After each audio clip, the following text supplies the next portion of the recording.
ВОЗ передала Кыргызстану средства индивидуальной защиты на более чем $500 тысяч.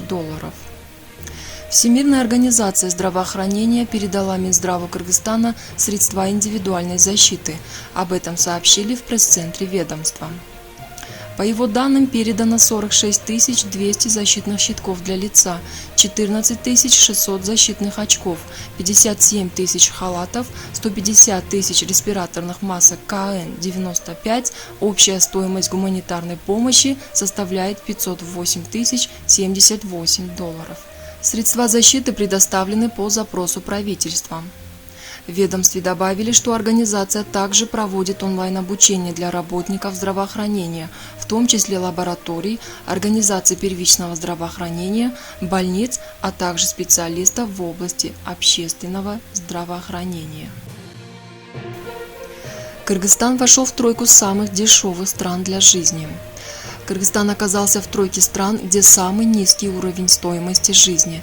Рейтинг представило исследовательское агентство Numbeo.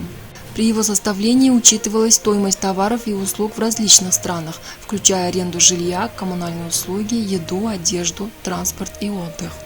Цифры сравнивались с уровнем жизни в Нью-Йорке, США. В рейтинг вошли 135 государств.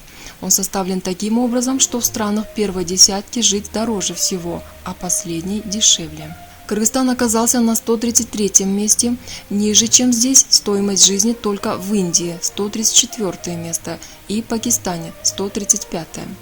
Среди ближайших соседей и партнеров по Евразийскому экономическому союзу Узбекистан оказался на 130 месте, Казахстан на 116, Беларусь на 112, Россия на 107 и Армения на 106. Таджикистан в рейтинге не представлен. Самыми дорогими государствами для жизни оказались Бермудские острова, Швейцария, Норвегия, Исландия и Япония.